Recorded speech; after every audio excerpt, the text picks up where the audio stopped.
Olá, estudantes! Tudo bem com vocês? Eu desejo que vocês tenham uma excelente semana. Vamos dar continuidade ao nosso conteúdo de história da semana passada. Qual que é o melhor dia? Hoje. A aula é de história. Eu sou a Celina Gomes e o tema da nossa aula é colonização portuguesa. Nós finalizamos a aula semana passada falando sobre o absolutismo. Então, para a colonização portuguesa, nós vamos ter aqui as monarquias absolutistas. Nós vamos ter as grandes navegações que irão culminar na colonização portuguesa. Então, eu tenho aqui e tenho aqui. Veja bem, a partir da centralização do poder nas mãos do rei, onde deu origem ao absolutismo como prática política, e junto o mercantilismo como prática econômica, nós vamos ter a colonização portuguesa. Portugal foi o primeiro país a se tornar uma monarquia centralizada. E ao ser uma monarquia centralizada, devido à questão das especiarias, Portugal queria encontrar novas especiarias sem ter que ficar comprando ali da Itália. Então, Portugal tinha a possibilidade das grandes navegações. Haviam vários fatores para Portugal ser pioneiro nas navegações marítimas pelo Oceano Atlântico. A localização geográfica privilegiada, a centralização política, a experiência com a pesca de bacalhau e sardinha. Então, com esses fatores, Portugal vai dar início às navegações marítimas. E com essas navegações, vai chegar a colonização portuguesa. Então, nós vamos ter a colonização portuguesa a partir de 1500, com a chegada dos portugueses. Entretanto, esse período aqui, inicial, de 1500 até 1530, nós chamamos de período pré-colonial, antes da efetiva administração de Portugal.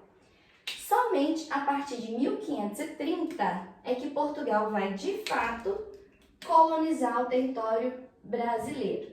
E para isso, ele vai organizar as formas que ele vai administrar. Então, nós vamos ter primeiro as capitanias hereditárias,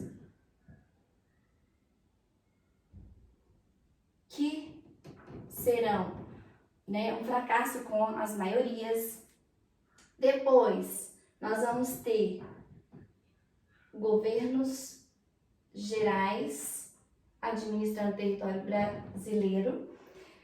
Nós vamos ter esse período colonial até 1815, quando chega o fim, o Pacto Colonial entre Brasil e Portugal.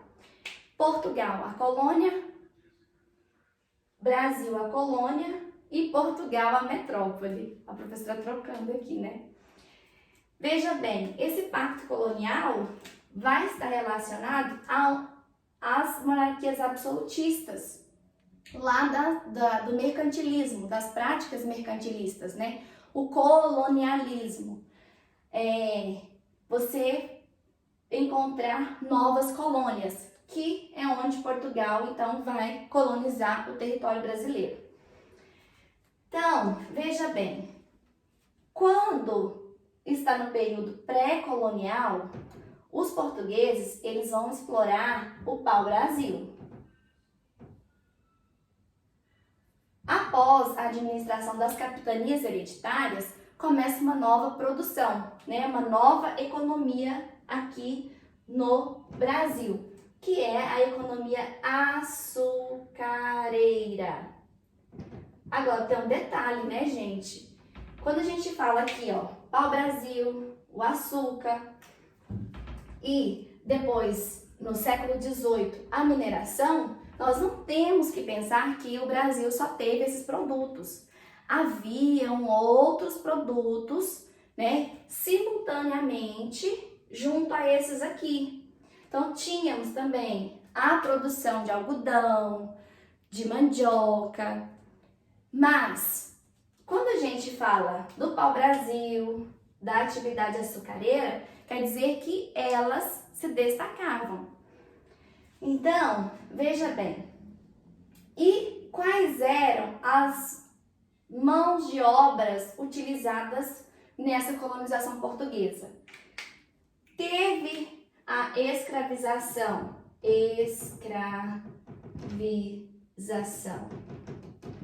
tanto dos índios quanto dos africanos. Tivemos essas mãos de obras aqui. Qual dessas mãos de obra vai se destacar? A mão de obra africana, por diversos fatores, né?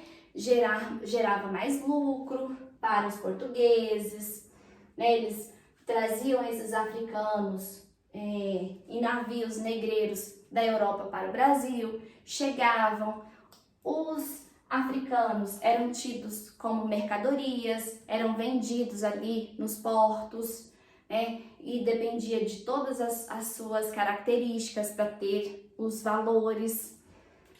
E os índios, eles foram escravizados também, mas bem menos, principalmente pela questão de que os índios, né, realizavam as fugas, né, conheciam as florestas. Mas, mesmo ocorrendo essa escravização aqui, sempre houve, né, resistência, tanto dos índios quanto dos africanos. Tinham resistências, né, nas fugas, os africanos com a questão principalmente dos quilombos. Em nenhum momento eles aceitaram, de fato, essa questão da escravidão, né, do trabalho forçado. Resistiam. E as atividades açucareiras, né? Essa atividade açucareira aqui era questão principalmente lá dos engenhos. E utilizavam a forma de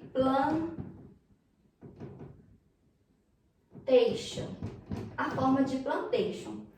Um sistema que eles utilizavam, esses elementos aqui, ó, o latifúndio,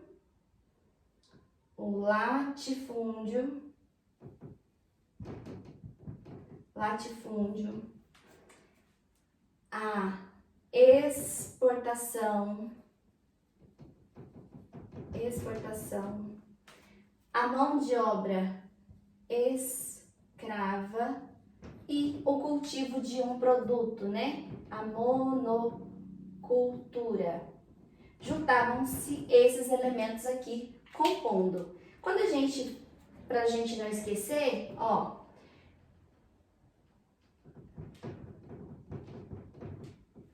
monocultura, exportação, escravidão e latifúndio.